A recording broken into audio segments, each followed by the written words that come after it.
की पंचमी के दिन देवाधिदेव महादेव पर चढ़ाई गई शमी पत्र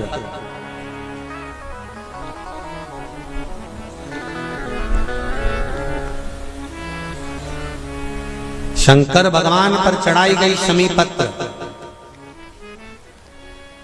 आस्तिक मुनि का नाम लेकर, कौन से मुनि?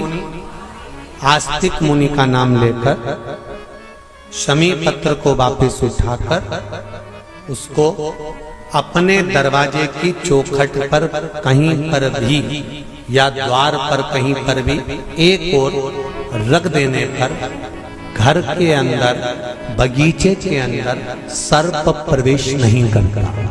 ध्यान रखिए, सर्प प्रवेश नहीं करेगा। शमी पत्र समर्पित करने पर, उस शमी पत्र को आस्तिक मुनि का स्मरण करने, कौन से मुनि है? आस्तिक मुनि का स्मरण करने पर भीतर घर के अंदर बगीचे में सर्प भी प्रवेश नहीं। उस शमी पत्र में जया, विषहरा, शामली वारी, दौतली और देव, ये पांचों कन्याओं का भाव प्रकट हो जाता है और वो कन्याएं हमारे घर के द्वार की रक्षा करती हैं। तुम्हारे घर की बहन बेटी क्या करती है?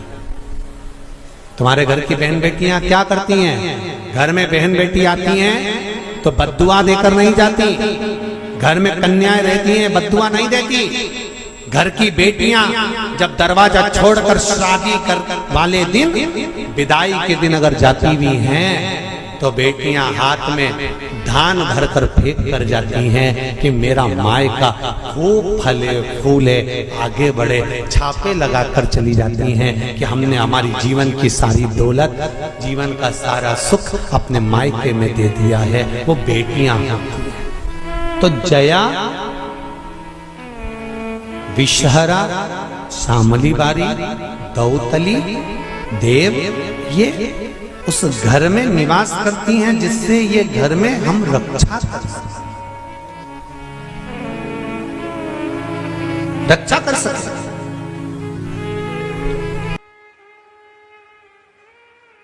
84 लाख योनियों में केवल एक मनुष्य की योनि है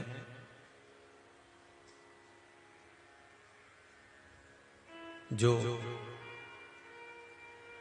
84 लाख योनियों से मुक्त करा सकती है।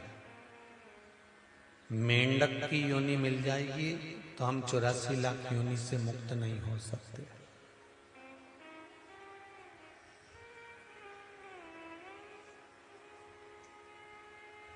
कवर बिज्जू बन गए तो भी हम 84 लाख योनि से मुक्त नहीं हो सकते। बकरा बकरी बन गए तो भी हम 84 लाख योनि से मुक्त नहीं हो सकते।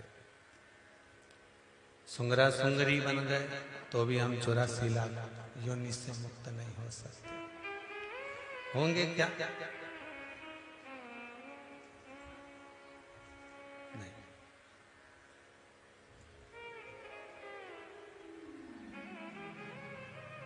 छिपकली, काकरोच, पशु, पक्षी, जानवर, ये 84 लाख योनि से मुक्त करने वाली योनियां नहीं है। पर 84 लाख योनियों से मुक्त करने वाली योनि केवल एक है, वो है मनुष्य का शरीर, मानव की देह। आत्मा हम में भी है, आत्मा उनमें भी है, मन हमारा भी है, मन उनका भी है। पर 84 लाख योनियों से मुक्त करने के लिए केवल एक मनुष्य का शरीर।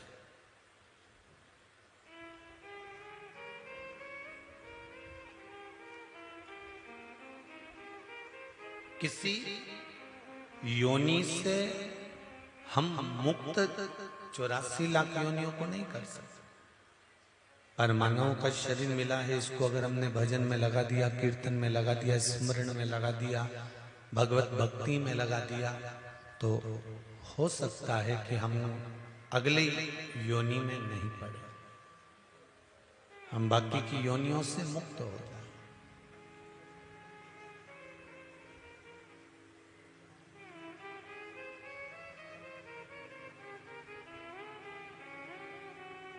वो कहते हैं ना,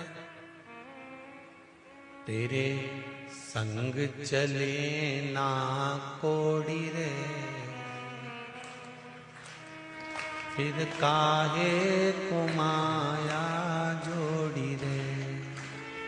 महाराज, अंतिम बिंदु में जब हम जाएंगे, हमारे साथ में कोई कोड़ी, कोई धन, कोई पैसा, कोई कपड़े, अलमारी में रखे हुए अच्छे अच्छे सूट, हेट, बूट, कुछ भी नहीं जाएगा। ना हेट जाएगा, ना बूट जाएगा, ना सूट जाएगा।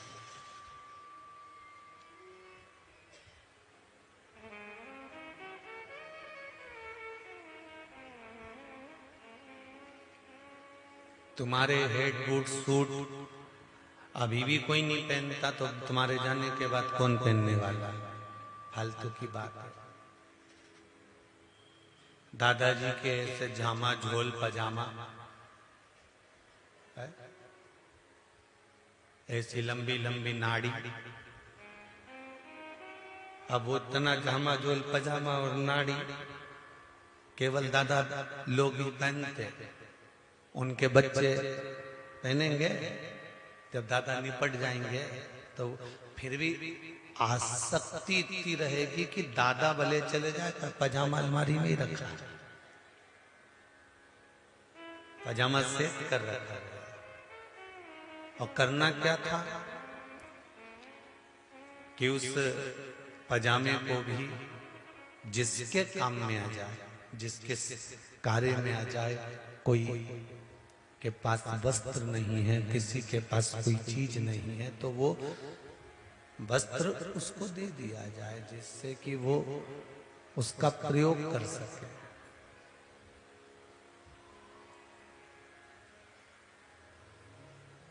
केवल और केवल एक मनुष्य की देह,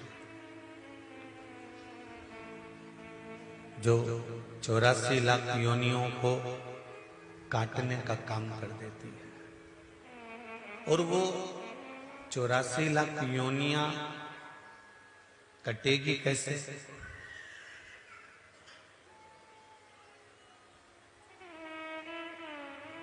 वो 84 लाख योनियां कैसे कटेगी? कि कलयुग केवल नाम आधारा, सुमर सुमर उतरहि पारा। कलिकाल में नाम की आधारशिला को रखकर भगवान का इतना भजन करो, भगवान का इतना स्मरण करो, भगवत भक्ति को इतना धारण करो कि हमारी बाकी की जो योनियां हमें मिलने वाली है वो समाप्त हो।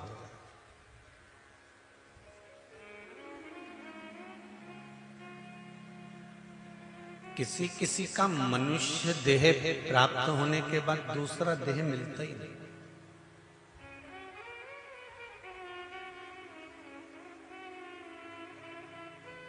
फिर इस योनि के बाद में कोई दूसरी योनि है नहीं।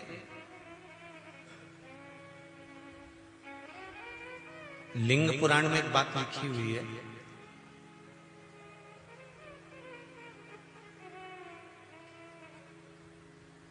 अय्यप्पा स्वामी, कार्तिकेय, षडानंद, स्कंद देव, भगवान कार्तिकेय ने अपनी माता से पूछा, मां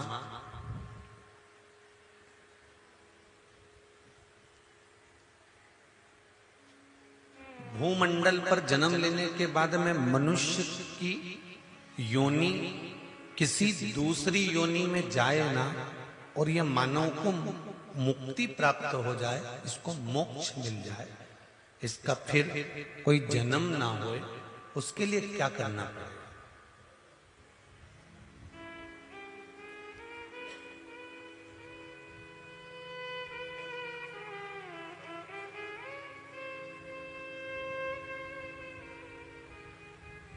शिव चरित्र,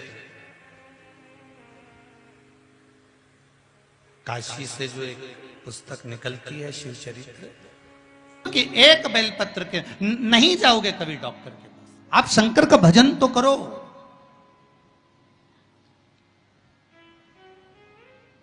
सूर्य नारायण भगवान को अर्घ तो दो।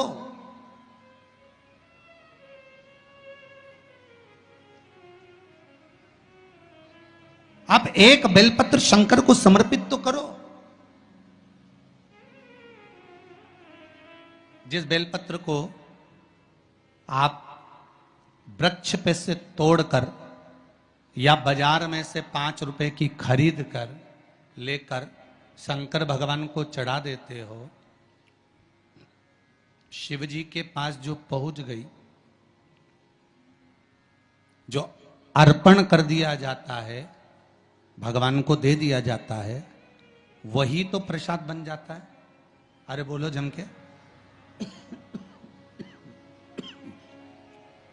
जो शिव जी को दे दिया जाता है, अर्पण कर दिया जाता है, या राम जी को दे दिया जाए, या कृष्ण भगवान को दे दिया जाए, या देवी देवताओं को दे दिया जाए, जो भी हम भगवान को अर्पण करते हैं वो प्रसाद बनता है कि नहीं बनता?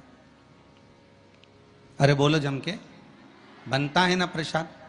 तो राम जी को तुमने लड्डू का भोग लगाया तो वो प्रसाद बन गया, उसको तुम लोगों ने खाया कि नहीं खाया? अरे बोलो जम के। खाया। हनुमान जी के मंदिर में ले जाके नारियल फोड़ा, वो प्रसाद बन गया। वो की चिटक निकाल निकाल के तुमने खाई कि नहीं खाई? खाई ना। देवी जी के मंदिर में गए, पूड़ी और हलवे का भोग लगाया, वो प्रसाद बना कि नहीं बना?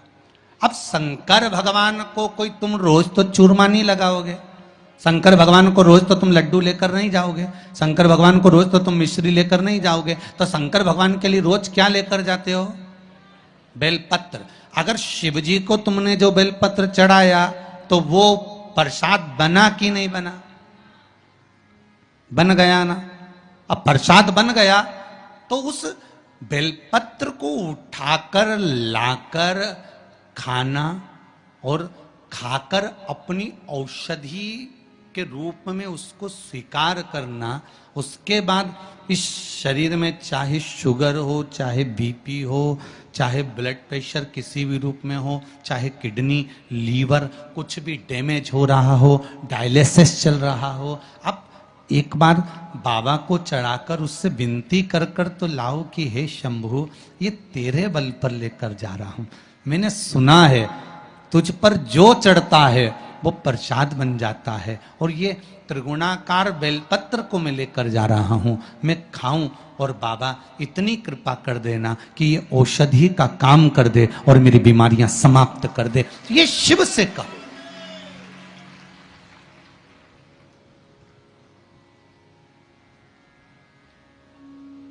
क्यों निर्माल्य बनकर फेंका जाए बेलपत्र को? है कि बचपन में पुण्य कमाना चाहिए, कि जवानी में पुण्य कमाना चाहिए, कि अधेड़ी में पुण्य कमाना चाहिए, कि बुढ़ापे में पुण्य कमाना चाहिए? बोलो रे हिंगोली वालों, तेरा क्या होगा रे कालिया? तुम बता दो कि पुण्य कब कमाना चाहिए? बोलो जरा। बचपन में पुण्य कमाना चाहिए, कि जवानी में पुण्य कमाना चाहिए, कि अधेड़ी में पुण्य कमाना चाहिए, कि बुढ़ापे में पुण्य कमाना चाहिए? शिव महापुराण की कथा कहती है, जवानी में जो तुमने पुण्य कमाया है तो वो पुण्य तुम्हारा जवान की जवान बना रहेगा, अंतिम समय तक चलता रहेगा।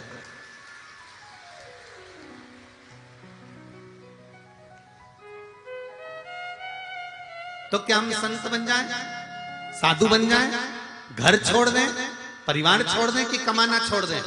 कुछ मत छोड़ो, घर में रहो, परिवार में रहो, कुटुंब में रहो, रिश्तेदारों में रहो, पूरे परिवार में रहो, खूब दिल से तुम कमाई करो, दुकान जाओ, व्यापार करो, व्यवसाय करो, कर्म करना है पूर्ण करो, पर उस काम के साथ में थोड़ा सा भगवान का भजन करते चलो, तो वो जवानी का पुण्य तेरे अंतिम समय तक काम आ जाएगा। जवानी का पुण्य।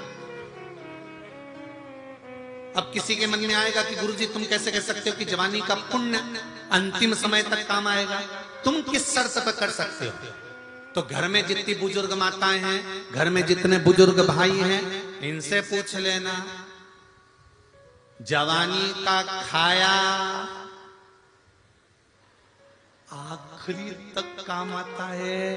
कई कई जवान जवान बहुओं के बाल धोले पड़ गए और डोकरी उनके देखो तो अभी अब इनने जो पूर्व समय का खाया, बोलो सही है कि गलत है? ये जितनी वारकरी संप्रदाय की जितनी यात्रा निकलती है ना पांडुरंगा विठल के नाथ जाने के लिए, जितनी भी मेरे निकले, जितनी यात्रा निकले, इसमें जवान माताएं या युवान बहन भाई तो बहुत कम रहते हैं, सब डोकरा डोकरी रहे। तो कई लोग इनको देख के आश्चर्य करते हैं कि बताओ 75 साल की, 50 साल की, 40, अभी कथा थी परली बैजनाथ में, एक 75 साल की माँ 7 दिन तक एक जगह पर खड़े होकर कथा सुनती रही। आपने टीवी पर भी देखा होगा उसका। 75 वर्ष की आई तो मन में ये भाव आता है कि ये इतनी एनर्जी लाती कहां से? कई कई बहुओं के मन में टेंशन रहता है, मेरी तो अभी 32 साल की उम्र है, 42 साल की है, हमारी सासू तो 70 साल की, तो भी पूरा क्या पूरा काम कर ले, उसकी आंख से बीन ले, उसकी आंखें भगवान ने ऐसी बना के भेजी है, भगवान जाने मेरी सास की आंख जरा सी देर में देख ले कि क्या गड़बड़ है, इतनी एनर्जी कहां से आई? तो के ये साधारण नहीं है, जो घी पहले खाया है वो बुढ़ापे में दिख रहा है, बुढ़ापे में दिख रहा है। तो यही शिव महापुराण की कथा कहती है कि बचपन का पुण्य, जवानी का पुण्य, अधेड़ी का पुण्य कि बुढ़ापे का पुण्य, कहाँ का पुण्य काम आएगा? तो कहा जवानी में परिवार के साथ रहो, कुटुंब के साथ रहो, बच्चों के साथ रहो, पत्नी कुटुंब परिवार के साथ में रहो और उनके साथ रहते रहते भगवान का भजन करते चलो, तो ये अंत समय तक काम आएगा। जो किया वो अंतिम बिंदु तक काम। अब कई लोग चतुर लोग बैठे रहते हैं, अभी कोई उम्र है, अभी कोई उम्र है, बचपन जवानी कोई उम्र है, अधेड़ी तो कमाने की उम्र है। भजन की उम्र आएगी जब हम शिथिल हो जाएंगे, जब शिथिल हो जाएंगे, बुढ़े हो जाएंगे, तब भजन की उम्र आएगी। तो शिथिल तुम्हारी उम्र हो जाएगी तो पुण्य भी तो शिथिल हो जाएगा, पुण्य भी तो बुढ़ा होगा, पुण्य भी तो शिथिल होगा। तो जवानी में किया गया पुण्य का फल जो मिलता है उसका फल कोई काट नहीं सकता। इसलिए मेरा निवेदन है, बहुओं से भी है, बच्चों से भी है, और जितने जितने पंडाल में शायद ऐसे और भी पंडाल और लगे हैं, कितने लगा? हाँ, तो जितने लोग उस पंडाल में बैठे हैं और जितने लोग सोने की सीढ़ी पे चढ़ के बैठे हैं, सब ध्यान से सुन ले अच्छे से।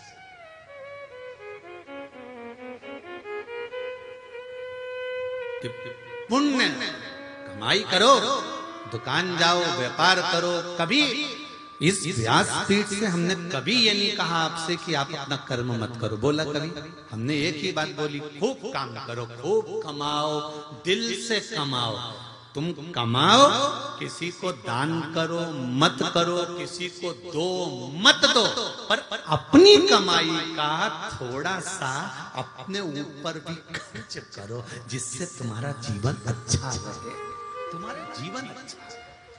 कमाया कमाया कमाया कमाया, आखिरी में यही छोड़ के चले गए। तुम गए, वो 12वें के दिन नुक्ती, पूरी और चने की सब्जी खा।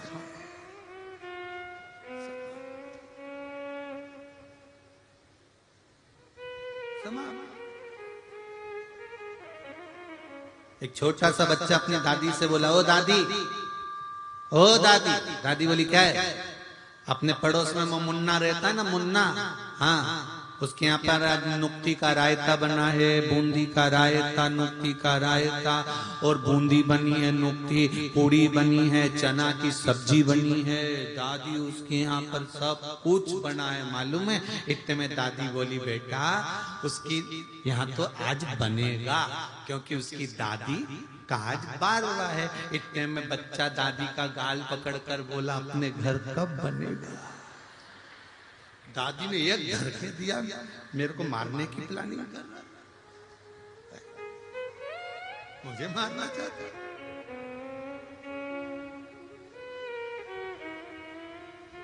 कौन महाराज